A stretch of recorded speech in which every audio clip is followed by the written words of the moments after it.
गांव में पली बढ़ी रीना की शादी शहर में रहने वाले सुमित से हो जाती है। रीना अपने पति सुमित और सास सरला के साथ खुशी खुशी रहती है। गरीबी में पली बढ़ी रीना एक जुगाड़ू लड़की थी और हर काम में उसके जुगाड़ लगाने से उसकी सास बड़ी परेशान थी। एक दिन सरला अपनी बहू रीना से कहती है, रीना बहू, देख तो मैं बाजार गई थी तो ये तकिए के नए कवर लाई हूँ। वो क्या है ना, पुराने वाले फट गए थे। जानती हूँ माँ जी, इसलिए मैंने पुराने रखे सभी कवर को जोड़कर नया कवर बना दिया। ओह अच्छा, मैं तो भूल ही गई थी कि मेरी बहू तो जुगाड़ू है। वो हर चीज में कोई न कोई जुगाड़ लगा ही लेती है। अच्छा, अब इन नए कवर को अलमारी में रख दे, कोई मेहमान आएगा तब निकाल लेंगे इसको। ऐसे ही कुछ दिन बीत जाते हैं। फिर एक रोज सरला और सुमित डिनर करने के लिए बैठे होते हैं। रीना गर्मा गर्म रोटी पकाकर उन्हें खिला रही होती है, लेकिन थोड़ा वक्त बीत जाता है तो रीना रोटी लेकर नहीं आती। तब सुमित उसे आवाज देते हुए कहता है, अरे रीना, कहाँ रह गई? जल्दी रोटी लाओ ना, मेरी रोटी खत्म हो गई है। उधर रसोई में रोटी पका रही रीना सोचती है, हे भगवान, इस गैस सिलेंडर को भी अभी खत्म होना था। उधर माँ जी और सुमित जी रोटी का वेट कर रहे हैं। अब यूं आधे पेट उन्हें उठाना सही नहीं रहेगा। सोच रीना सोच, अपना ही कोई जुगाड़ सोच फिर से। इतना कहकर रीना छत पर रखी कुछ लकड़ियां ले आती है। फिर 4 ईंटों का चूल्हा बनाकर उसमें रोटी सेकती है और फिर गर्मा गर्म रोटी पकाकर सबको खाने को देती है। फिर अगले दिन सुबह सरला अपनी बहू की मदद के लिए रसोई घर में जाती है तो देखती है कि उसकी बहू बर्तन राख से धो रही होती है। अरे बहू, ये क्या कर रही है? तू राख से बर्तन धो रही है? हाँ माँ जी, अभी देखिएगा सारे बर्तन कैसे चमक जाएंगे। अरे हमारे गांव में तो साबुन कहाँ होता था, हम तो राख से ही बर्तन धोते थे। बर्तन में भी चमक आ जाती है, साथ ही साबुन के पैसे भी बच जाते हैं। हाँ हाँ, वो सब तो ठीक है, पर एक बात बता, तू ये राख लाई कहाँ से? अब क्या बताऊं मैं आपको, कल रात को जब आप डिनर कर रहे थे तो सिलेंडर खत्म हो गया था और खाने के बीच से आपको उठाना मुझे सही नहीं लगा। इसीलिए मैं छत पर रखी लकड़ियां ले आई और 4 ईंट से चूल्हा बनाकर आप लोगों के लिए रोटियां सेक दी। हे भगवान बहू, तुझे पता भी है लकड़ियां कितनी महंगी हैं। वो लकड़ियां तो मैंने लोहरी पर जलाने के लिए रखी थी और तूने उनसे चूल्हा ही जला दिया। अरे माँ जी, खाना खाओगी तभी तो लोहड़ी देख पाओगी ना। अरे मेरी जुगाड़ू बहू, घर पर एक और सिलेंडर भरा हुआ रखा था, तू उसे लगा लेती ना। माँ जी, आप तो जानती ही हैं, मुझे सिलेंडर लगाना नहीं आता और खाने के बीच आप लोगों को उठाना जरूरी नहीं समझा। हाँ, कह तो तू बिल्कुल सही रही है। मैं तो भूल ही गई थी कि मेरी बहू को तो सिर्फ जुगाड़ लगाना आता है, दिमाग चलाना तो उसे आता नहीं। ये कहकर सरला वहाँ से चली जाती है। फिर एक दिन सुमित को ऑफिस जाने के लिए देर हो रही होती है तो वो जल्दी में नाश्ता करता है कि तभी पास में रखा पानी का गिलास उसके फोन पर गिर जाता है। ओह नो, ये क्या हो गया? क्या हुआ सुमित जी? मेरे फोन में पानी चला गया है और अब ये 1 हफ्ते के लिए बंद हो जाएगा। मेरी तो इम्पोर्टेंट मीटिंग्स थी, साथ ही मुझे अपने क्लाइंट्स को कॉल भी करना था। कुछ समझ में नहीं आ रहा है कि क्या करूं। आप चिंता मत कीजिए, मैं आपका फोन 1 दिन में ठीक कर दूंगी, तब तक आप मेरा फोन इस्तेमाल कर लीजिए। क्यों, तुम क्या 1 दिन में कोई जादू करने वाली हो क्या? अच्छा, मुझे देर हो रही है, तुम जल्दी अपना फोन दो, मैं उसमें अपनी सिम लगा लेता हूँ। सुमित के ऑफिस जाते ही रीना उसके फोन को आटे के कनस्तर में डाल देती है। अगले दिन रीना सुमित को उसका फोन देती है तो वो जैसे ही फोन ऑन करता है तो वो पहले की तरह ही काम करना शुरू कर देता है। अरे वाह रीना, अब तुमने कौन सा जुगाड़ लगाया इसे ठीक करने में? जी, आपके फोन में थोड़ा पानी चला गया था, इसलिए मैंने इसे सुखा दिया आटे के कनस्तर में डालकर। इसी तरह से रीना हमेशा किसी न किसी तरह अपना जुगाड़ लगा ही देती थी और अपने घर वालों की मदद किया करती थी। ऐसे ही कई महीने बीत जाते। फिर एक दिन सरला मच्छरों को भगाने के लिए कछुआ छाप का धुआं सारे घर में कर देती है, जिससे कि सुमित का गला बंद हो जाता है और वो कुछ बोल नहीं पाता। सुमित जी, आज संडे है, बताइए तो आज आपके लिए खाने में क्या बनाऊं? सुमित कोई जवाब नहीं देता। कब से पूछ रही हूँ, आप कुछ बोलते क्यों नहीं? इसके बाद सुमित उसे एक पेपर पर लिख कर देता है कि घर में माँ ने कछुआ छाप जलाई थी, मुझे उससे बहुत एलर्जी है, जिस वजह से मेरी आवाज बंद हो गई है और अब इसे खुलने में 3-4 दिन लग जाएंगे। क्या 3-4 दिन? आप देखिए मैं आपका गला 1 दिन के अंदर ही कैसे ठीक कर देती हूँ। मैं अभी आपके लिए काढ़ा बना कर लाती हूँ, उसे आप दिन में 2 से 3 बार पियेंगे ना तो जल्दी से ठीक हो जाएंगे। ये कहकर रीना किचन में काढ़ा बनाने चली जाती है। दूसरी तरफ सरला को याद आ जाता है कि उसके बेटे को तो इस धुएं से एलर्जी है। हे राम, आज मेरे बेटे को मेरी भूल की वजह से काढ़ा पीना पड़ेगा। वो किचन में जाती है और रीना से कहती है, अरे बहू, ये तू क्या कर रही है? सुमित को जब तक डॉक्टर की दवाई दिलवा कर नहीं लाएंगे वो ठीक नहीं होगा। तुम्हारा ये काढ़ा किसी काम का नहीं है। माँ जी, ये काढ़ा बहुत ही कमाल की चीज है, आप बस मुझे 1 दिन का वक्त दो। अगर 1 दिन में इनकी आवाज वापस नहीं आती तो फिर हम इन्हें डॉक्टर के पास ले जाएंगे। सरला के लाख समझाने के बावजूद भी रीना उसकी एक नहीं सुनती और अपने पति को दिन में 2-3 बार काढ़ा बनाकर पिलाती है। अगली सुबह जब सुमित सोकर उठता है तो उसकी आवाज वापस आ चुकी होती है।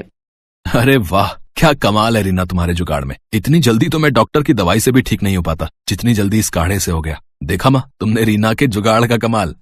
हाँ हाँ बेटा, तू सही कह रहा है। तेरी आवाज तो पहले की तरह ही ठीक हो गई। मानना पड़ेगा बहू के जुगाड़ को। ये इस बार भी काम आ ही गया। अब तो मुझे बहू के जुगाड़ पर पूरा भरोसा हो गया है। ये हमें हमेशा सही फल ही देता है। तो मान गए ना आप लोग मेरे जुगाड़ को कि ये कोई नुकसान नहीं देता और हमेशा सही वक्त पर काम आता है। हाँ हाँ मेरी जुगाड़ू बहू। ये कहते ही सभी जोर जोर से हंसने लगते हैं। रमा, मैं तैयार होकर आता हूँ। ड्राइवर को ये बैग दे दो, गाड़ी में रख देगा। आज मेरी बहुत बड़ी मीटिंग है, ये बैग भूल ना जाऊं। संदीप ने बैग बोला था रखने के लिए, पर इसमें तो सामान है, ये निकालकर बाहर रख देती हूँ। संदीप तो मुझे ऐसे ही बेवकूफ कहते हैं। संदीप ऑफिस चला जाता है। शाम को वो गुस्से में ऑफिस से घर आता है और रमा को आवाज लगाता है। रमा, रमा, इधर आओ। मैंने तुमसे कहा था ना कि आज मेरी बहुत जरूरी मीटिंग है। मेरा बैग ड्राइवर को दे दो, वो गाड़ी में रख देगा। तुमने ड्राइवर को खाली बैग दे दिया। मेरी सारी फाइलें कहाँ हैं? आपने बोला था कि बैग गाड़ी में रखवा दो। आपने फाइलें बोला होता तभी तो रखवाती। बेकार में मुझे डांटते रहते हो। बहू आई अम्मा जी, मैं जा रही हूँ, मुझे अम्मा जी बुला रही हैं।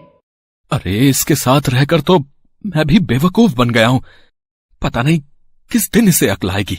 जी अम्मा जी, आपने बुलाया?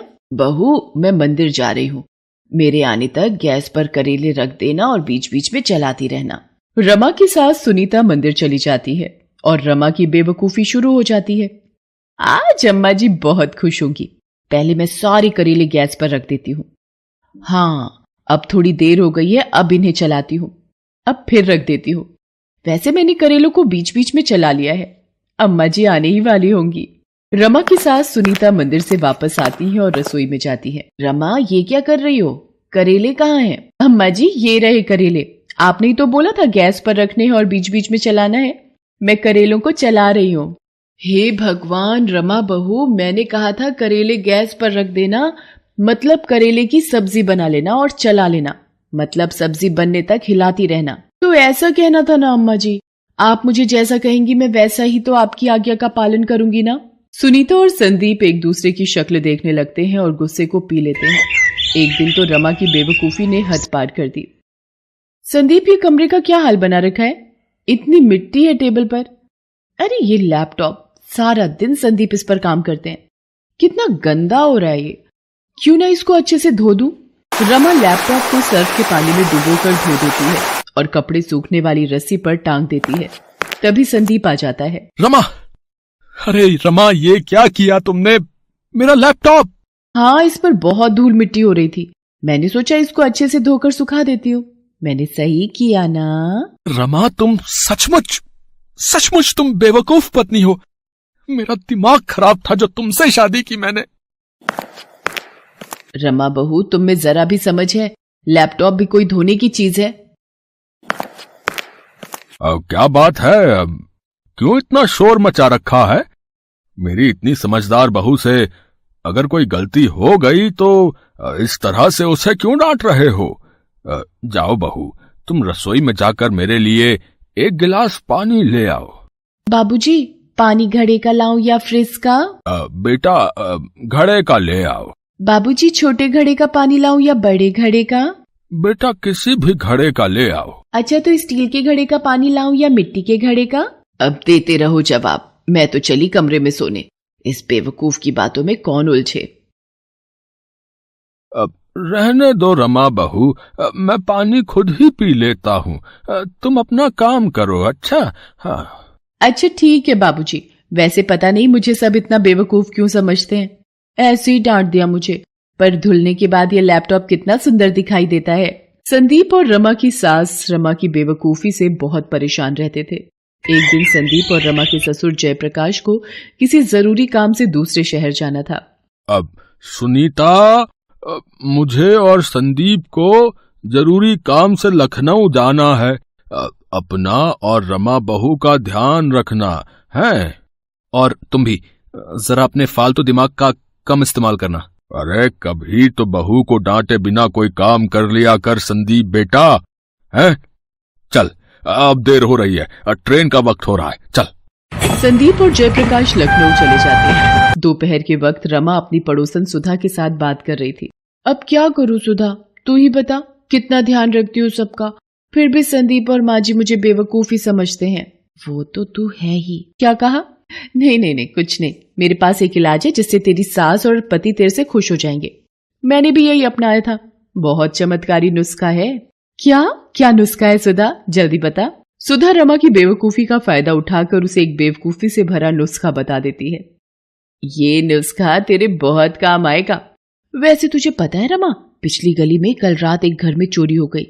चोर छत के दरवाजे से घर में घुस आए थे। क्या? छत के दरवाजे से? मुझे याद आया, हमारी भी तो छत का दरवाजा खुला रहता है, उसकी कुंडी खराब है। चलो अच्छा है चोरों को ये बात पता नहीं चली। अच्छा अब मैं जाती हूँ। रमा को छत के दरवाजे के बारे में बात करते हुए वही चोर सुन लेते हैं। वो बड़े शातिर चोर थे और उसी गली के आसपास ऐसे लोगों के घर की खबर रखते थे जिनके घर चोरी की जा सकती थी। इशारे से दोनों चोर बात करते हैं कि रात में इसी घर में चोरी करेंगे और उस वक्त वहां से चले जाते हैं। रमा घर के भीतर आ जाती है रात के वक्त। चल भाई जल्दी से चोरी कर लेते हैं, छत का दरवाजा खुला हुआ है। लगता है दोनों सास बहू घर में अकेली हैं, कोई आदमी घर में नहीं है, तो चोरी करना और भी आसान हो जाएगा है? दोनों चोर चोरी करने ही वाले थे कि तभी रमा की सास की आवाज सुन लेते हैं और सीढ़ियों पर ही रुक जाते हैं। ओ रमा बहू, ये क्या कर रही हो? पूरे घर में मिर्चों का धुआं कर दिया। ये मिर्ची क्यों जला रही है? हे भगवान, मार दिया रे। अम्मा जी ये नुस्खा है, ये आप अभी नहीं समझोगे। पहले इन मिर्चों के धुओं को घर घर के कोने में फैल जाने दीजिए। रमा मिर्चों का धुआं फैलाती हुई छत की सीढ़ियों के पास भी जाती है, जिसकी महक से दोनों चोर तेज तेज खांसने और छींकने लगते हैं। उनका बुरा हाल होने लगता है।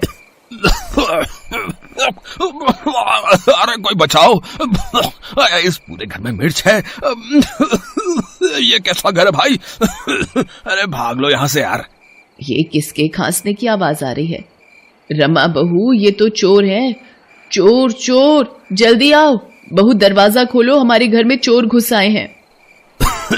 अरे मेरी अम्मा, हमें जाने दे, हम तो बुरे फंसे जो तेरे घर में आ गए थे चोरी करने।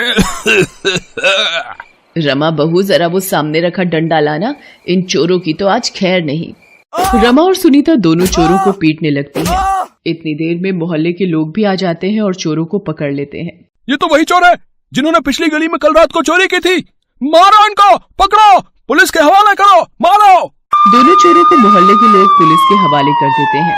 रमा बहू तुमने तो कमाल कर दिया, वाकई में तुम बहुत अच्छी बहू हो। सुधा इधर आ, मुझे लगता है तेरा नुस्खा काम आ गया। अम्मा जी मेरे से पहली बार इतने अच्छे से बात कर रही हैं। मिर्ची वाला नुस्खा अपना असर दिखा रहा है और उन्होंने मुझे अच्छी बहू भी कहा, नहीं तो हमेशा बेवकूफ बहू ही कहती हैं। सुधा अपना सा मुंह लेकर रह जाती है क्योंकि रमा की बेवकूफी भरे नुस्खे ने सच में उस दिन कमाल कर दिया। जयप्रकाश और संदीप जब वापस लौटते हैं उन्हें भी सारी बात पता चलती है और वो भी हंस हंस कर लोटपोट हो जाते हैं। रमा को अब भी यही लग रहा था कि ये शायद नुस्खे का कमाल है। संदीप की बेवकूफ पत्नी उस दिन सबके दिलों में अपने लिए प्यार ले आती है।